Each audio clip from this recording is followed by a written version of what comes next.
I don't know exactly what video I want to make today, but when you know how it is, all of you that are making videos, you just need, it's like going to your therapist, every day. Once you've started, you just feel you have to do it every day, yeah? And get a load out of you,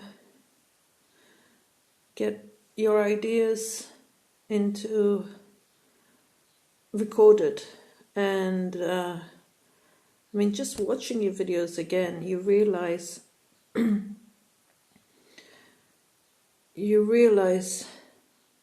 better what your thoughts are. I don't know if you can understand what I mean. Sometimes they're just thoughts in there, and once you say them and you listen to what you said, it makes better sense. It's easier to put them in order again. So lately I've been thinking, because I've been to in the period of 2 days, I have been from talking about my mother again, okay? She had made me feel, or should I take the responsibility of having felt very angry with her, very confused, and then the next day feeling the next day feeling like, could I say, sorry for her. Okay, and this is what narcissists do. I'm sure they cannot help it. Really, one part of me thinks that they cannot help it. It's not possible. One day she says all these mean things that get me also to a point where I will say mean things back. Okay, and even if it's saying the truth, there are mean things. There's still mean things. Okay, so telling somebody that you're not well in your head and you need to go and seek some psychiatric help, it's a mean thing. It's true, but it's mean. The other person doesn't take it like you said something nice to them. So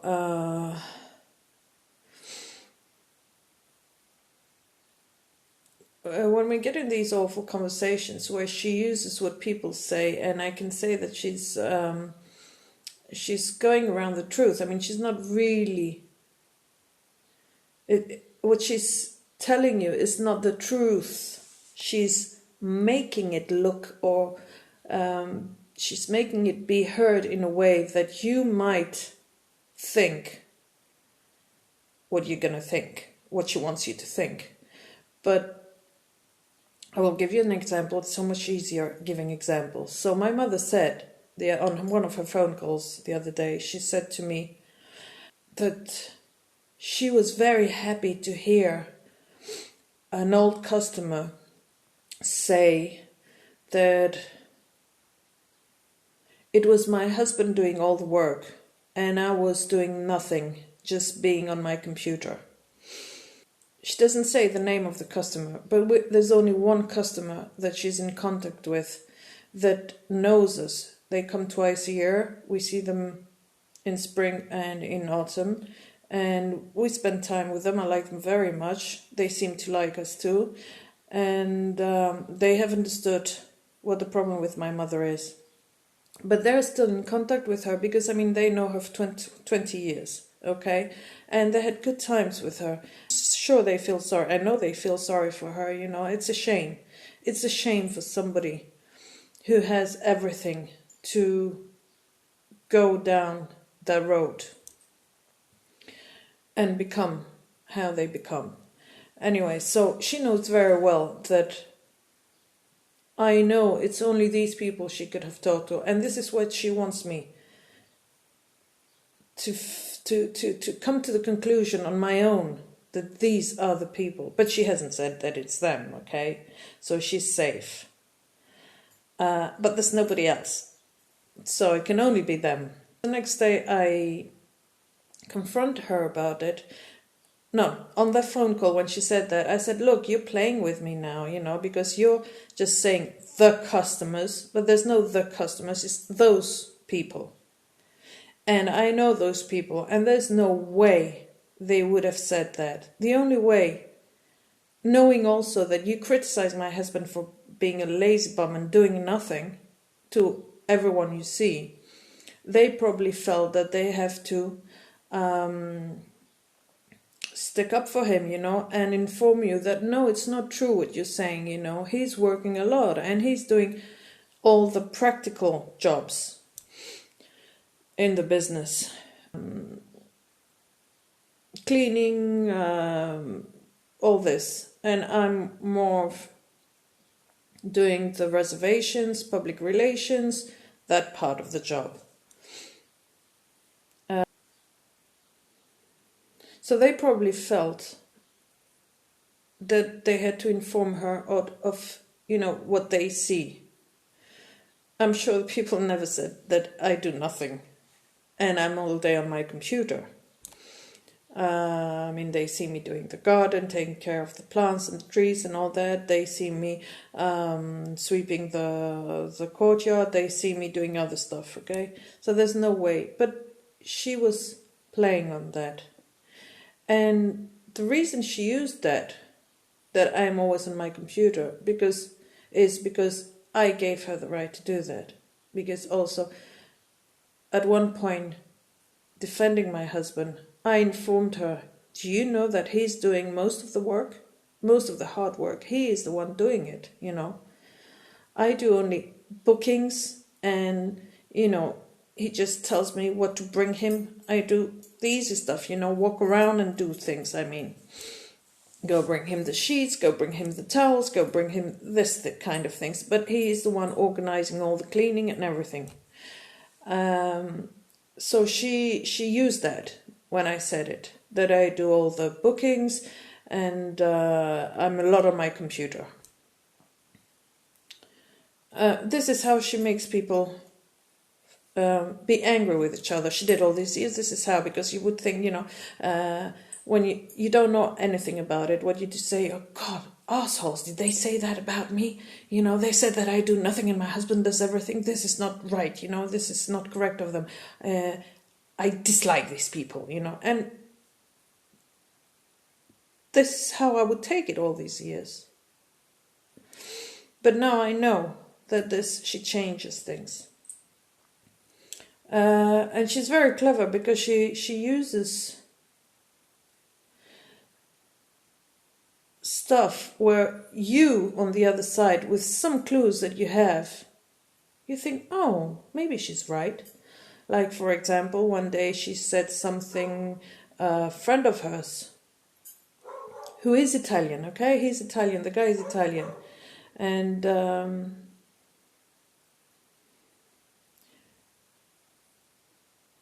apparently she went and complained to that guy about my sister. And so that guy turned around and he said, tell her to fafanculo, which is an Italian word. So obviously you think, yeah, it's quite possible that he said that. He's Italian, so he probably said fafanculo, But I know these people too.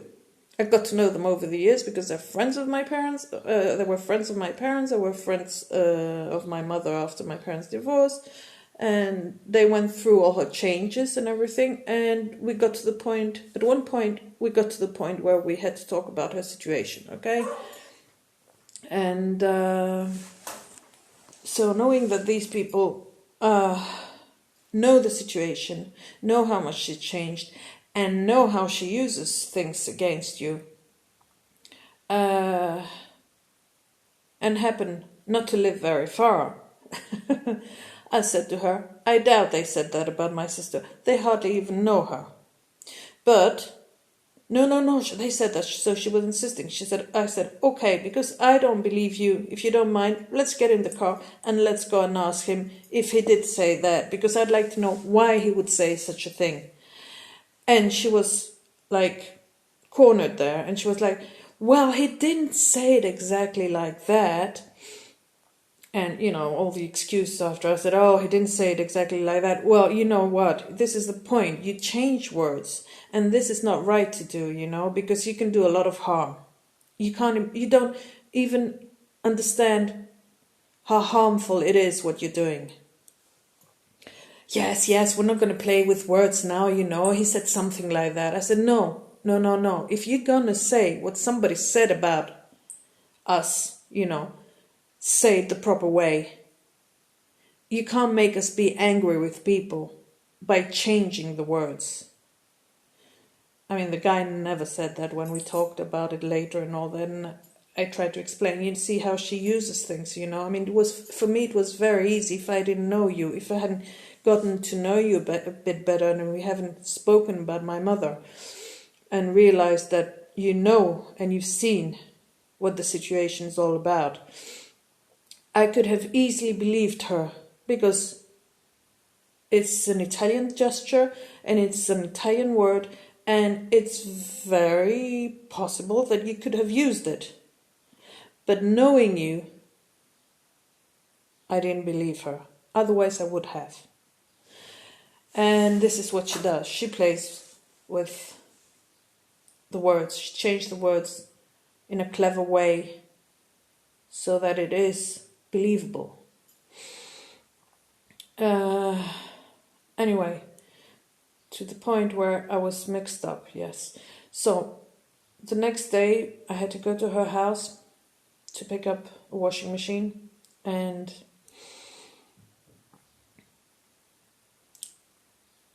she mentioned our previous days before conversation by asking me, you said something yesterday that I would like you to tell me who said that. Because when she was attacking me, I fell in the trap, and I got in that circle of bad behavior, can I call it, you do that to me, I do that to you. Oh yeah, you're telling me what people said about me. Well, listen to what people say about you, which is ridiculous. And and she asked me, and so I said to her something about, she was trying to insinuate that friend of ours that was painting at her house, because this is the only friend we have that went close to her lately. I mean, okay. So she mentioned, I was glad to hear somebody who knows you very well, a friend of yours, tell me that your husband is a lazy guy. And I was like, come on, I mean, she's again trying to make me think who could possibly say that and all that. And I just said to her, you know what? A friend of ours would never tell you that, because a friend of ours knows my husband, and they know what a hardworking guy he is. So don't fool me into that, you're not trapping me into that or convincing me. Whoever tell you that is not a friend of ours. Oh, he's a very good friend of yours. But she was like, kind of trying to hurt me in a way. Not in a way, obviously. And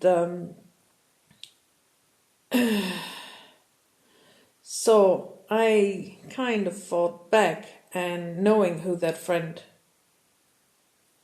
was that she was talking about, I said to her, well, I suppose it's the same friend who told me, watch out for your mother, because she can be, if anybody takes her clothes, he can suck her dry, meaning take everything she has, take her money, take advantage of her, take her money, take everything she has to give. And I was like, and I said that back to her. So the next day she asked me, you said that yesterday, who told you that I said, you know what? I shouldn't have said that. I regret saying that. And this is the thing, is when I'm close to you, I become you. You know, you put me in a position where I have to defend myself, and the only way to defend myself with you is by hitting you back, you know. And this was not a nice thing to say. No, but I want to know who it is. No, I said, it's not important who it is, and it's not important what I said. Forget it, because I regret saying it to you, you know. I shouldn't have. This is something I know, and I keep it to myself. This is something I was told, and I keep it to myself. It's not right of me to use it against you. And I'm sorry I did. I said, just forget about it. I'm not repeating it, you know. It's something that I do when I'm close to you, and I don't like doing it. So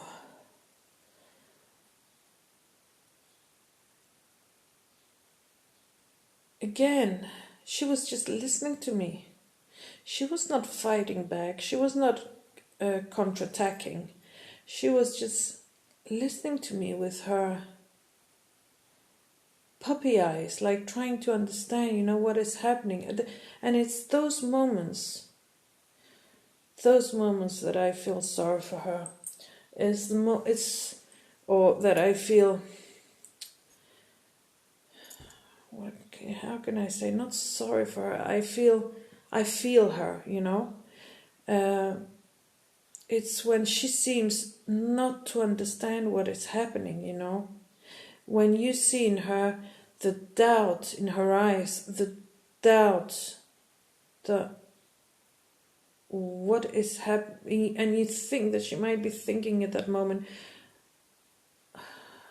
what have I done again? Why is all this happening to me? You know, why are people like this with me, and why am I like this with people? And there are little times in a day that she's like that, very little time that she's like that.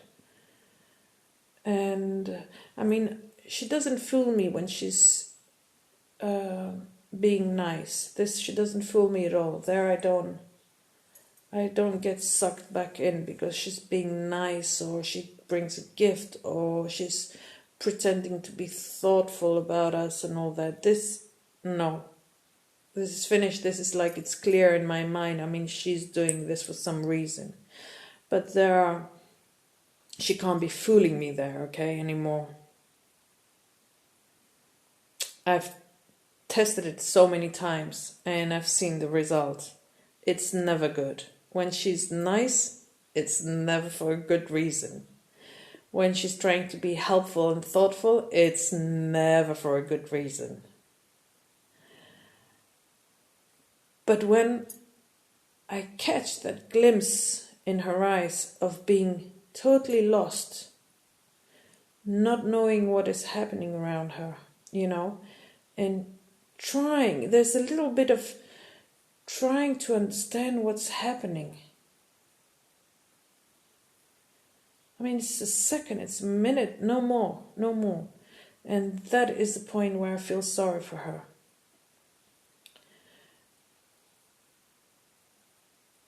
We know that nobody's born a narcissist. We know that they've been through hell to get that, and it hasn't been easy for my mother either. I mean, I wouldn't have liked to have had her life at all. Rich family. They became rich. Why? Because right after the war, they started a business they had to concentrate on. It was going well, and they had to concentrate on the job, on the work they had opened, but they had twins, and they couldn't bring up the twins and concentrate on the job at the same time. So it's a funny thing that's two brother and sisters married two sisters married two brothers. Okay, and so my grandparents, they had the twins. They had first a child that died, and then they had the twins. And her aunt and uncle, okay, the brother of my grandfather who was married to the sister of my grandmother, they didn't have kids. The husband was a politician and was going to become mayor of the town they lived in and all that. He was being paid really well. They made a lot of money. They were quite rich. And his wife didn't work. But she didn't want to have children because she didn't want to ruin her silhouette. This is the reason why she didn't want to have children. Okay, and she wanted children, but she wouldn't go through making them. So my grandfather and grandmother, they gave her the twins to take care of them until they got the business on the way, working. And okay, so until the age of 4, my aunt and mother were brought up by this woman, by their aunt, who had them like her children.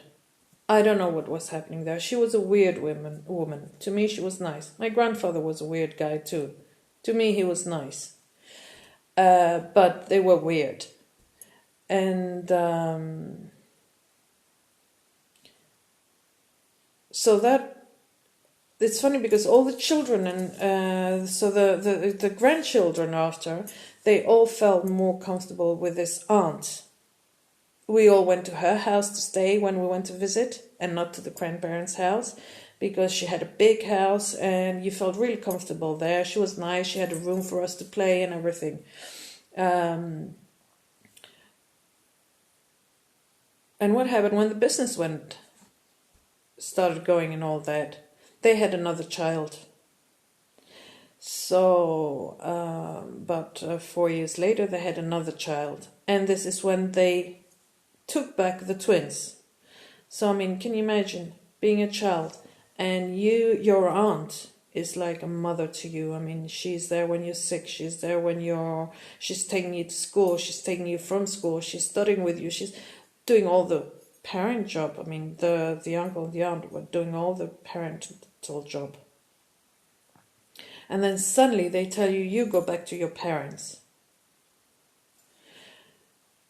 And they always felt that my grandfather had a preference for the other child, so the third child that came along.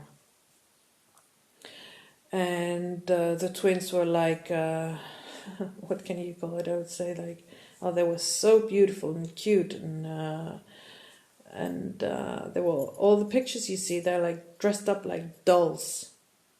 It's unbelievable, beautiful old pictures I have. They're dressed like dolls and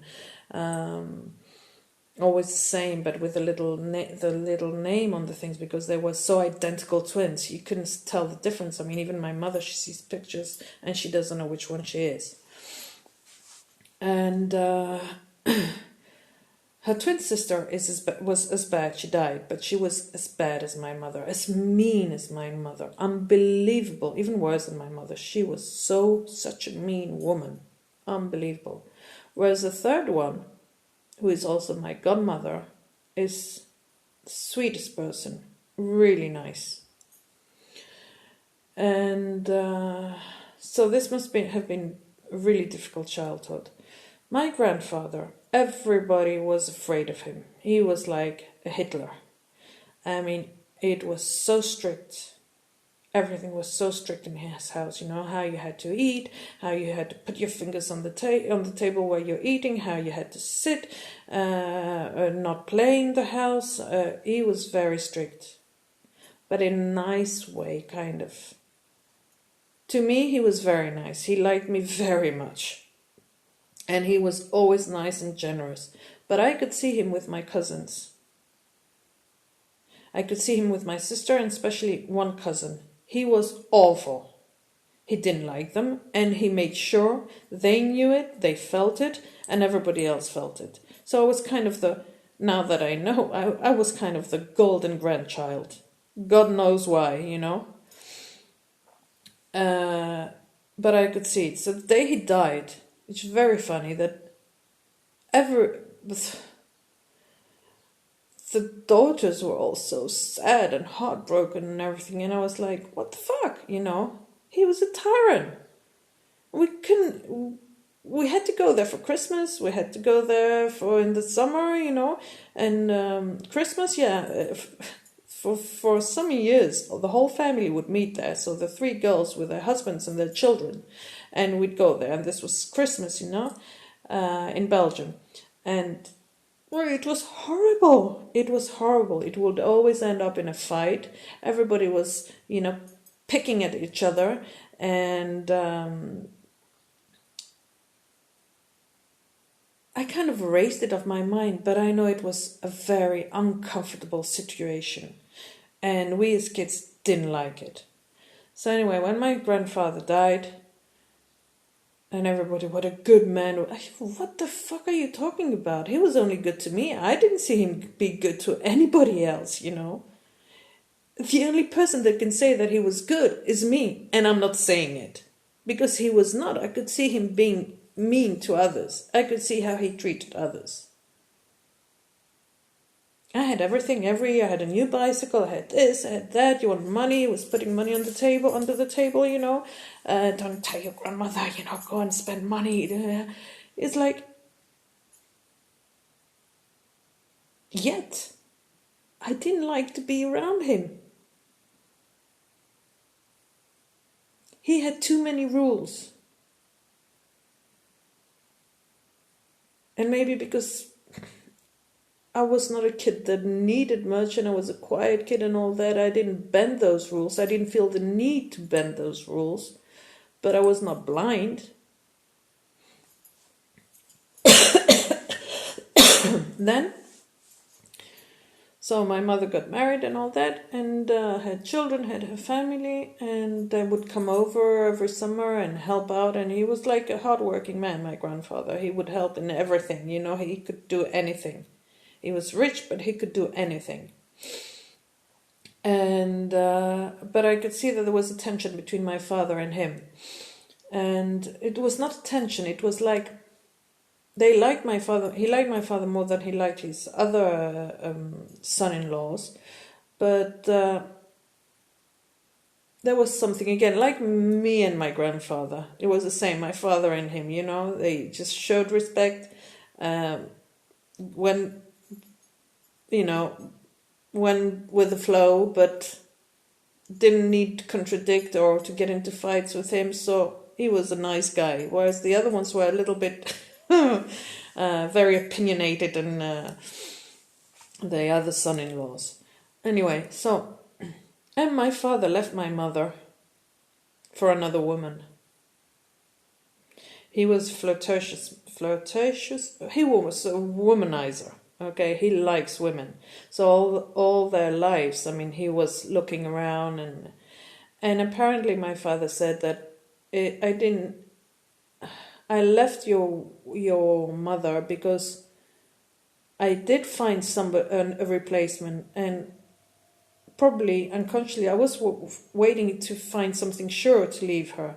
But the one thing that he was sure about is that he was waiting for us to grow up, to meet our husbands, and to leave the nest, so as to leave my mother. He knew that he was going to leave her one day, and he knew that he didn't like being around her anymore, and he had to leave, but he was waiting for us to grow up, okay, and to be independent. So, but still, from my mother's side, if you go on her side, your husband leaves you for a younger woman. The woman was my age. So your husband leaves you for a younger woman. That is a big hit, another big hit, in life. And when he left, this is when she started drinking a lot. But the narcissistic part of her was there a long time before. She was a crazy mother. You were always walking on eggshells around her. You didn't know what you did wrong when she was shouting at you. She was talking to me, especially, not to my sister. She was a golden child, but to me she was talking in a very insulting way, always reminding me that I had crooked legs, that I was too skinny, that I was not beautiful like my sister, and she was doing all that normal narcissistic stuff. But she was doing it in a less aggressive way. So together with alcohol, she started being more aggressive. And as the years went by, it was getting worse and worse. She was very nice to me in a period when I was the only one left in the country. My sister was long gone. My father was gone. So she only had me like a family member and phone calls with her younger sister, okay, that she has used also. I mean, she uses her when she needs her, and she's nice. She can be nice to her, and then she can be very mean to her because she does hate her. I mean, when she's in her drunken state, you can see that she hates her sister because she's jealous of her sister, and she thinks that she was the father's favorite, and she was treated so much better than they were, the twins. And to me, she's nice because she was nice because she knew that I was there, and I was also taking part of her fights with my sister. I was taking her side. I was taking her side with her fight, with the separation of my father, and well, I don't think I was taking sides if I had a mind of my own. I was influenced and I was tricked into taking her side, really. Because it's funny how it all changed when I suddenly went away, left the island to go and live somewhere else, and we cut the you owe me relationship with my mother. Okay, and I was completely independent. We had 2 shops, we were working, we had our jobs, and the kids went to school and proper schools, and our life was really good. This is when I started to have a mind of my own. This is when I started realizing that what reasons my father had to leave. This is when I started realizing that the fights with my sister were not mine. I was just being used, and I was in triangulation, in all this repeating things she said, but not in the exact way, and making me boil and angry against my sister. And the same thing on the other side. Meanwhile, she was doing the same thing on the other side. I mean, to me, she pretended that she was getting on with me, but not with my sister. And then she was doing the same thing on the other side, but I didn't know because we didn't speak. So it's very complicated. I have realized who she is. I have realized how malignant she can be. But there are those moments, again, to come back to those moments, because this is my point.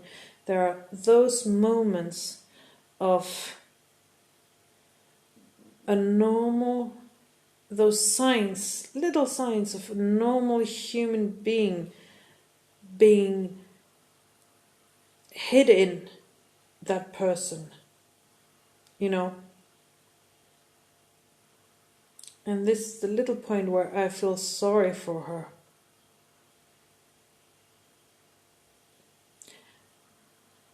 Having the alcohol sometimes help, having her being an alcoholic, it sometimes helps, and it sometimes confuses me, because I think that she's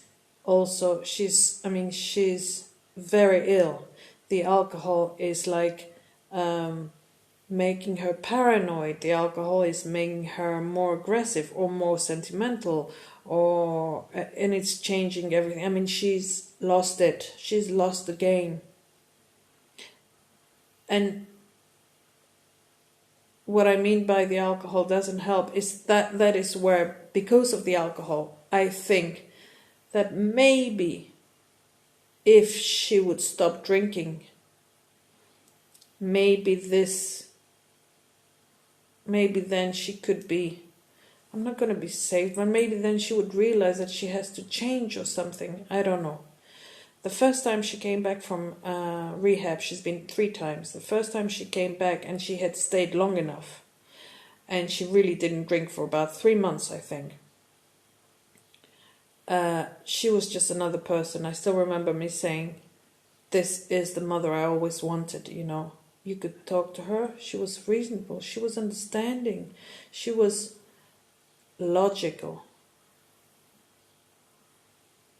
And those 3 months was like, whoa. I don't know this mother. I never had this mother, but she's the one I wanted, you know. This is the mother I wanted. It's very confusing. And it's very difficult to get to the point to decide that, you know, this is a sick, evil person. I have those moments. Of course I have those moments. I feel like that. And I can see that. I can see that sparkle in the eye, you know, that's like, I'm evil. I'm here to harm everybody. It's completely like Dr. Jekyll and Mr. Hyde. It's like completely it.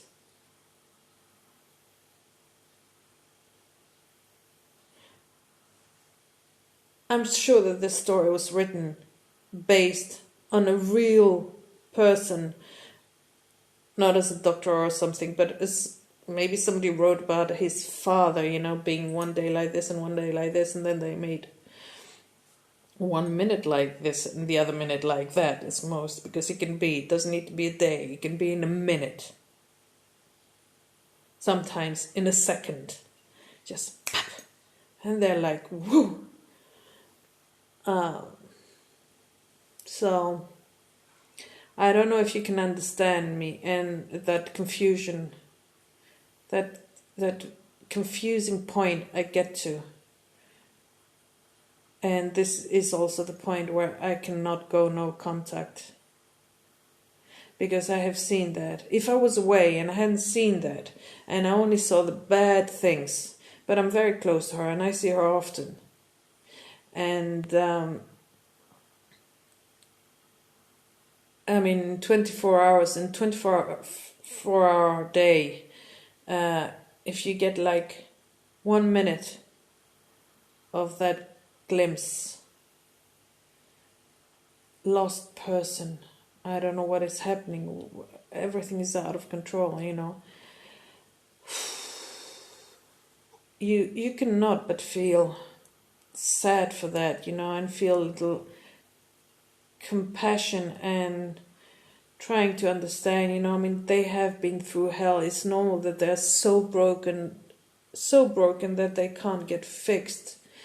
And you cannot not lose that hope for them. It's not for you that you're hoping anymore. It's not for getting a good parent or anything. But, you know, this is exactly my point now. This is what I'm saying.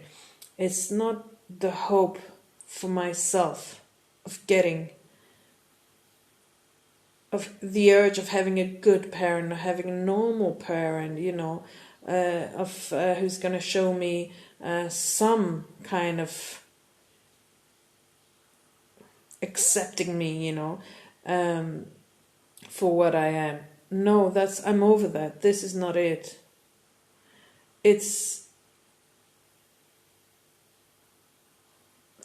They don't have any more hope themselves, you know, and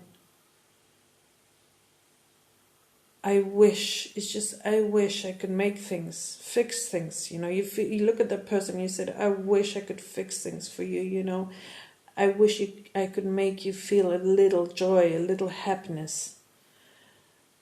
See things differently. I know I can't. I know they're so broken that they can't be fixed. But for some reason, it's very difficult for me to let go of that hope for them. Because there are people in this world that have absolutely nothing.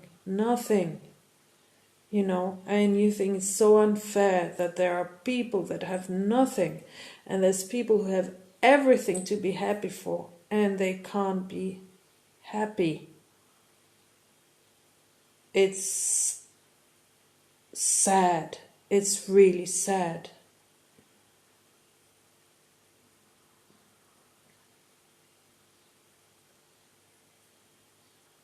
It's a shame, and it's sad.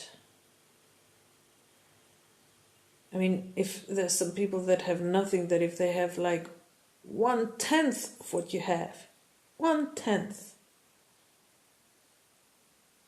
And I'm not talking about material things, okay? They would thank God every day of their lives. They would be so grateful. And you are so broken that you don't realize how ungrateful you're being.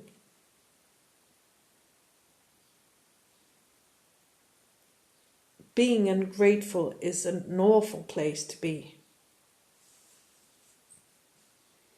Well, that's long. Sorry. That's very long. I'm sorry if this is boring.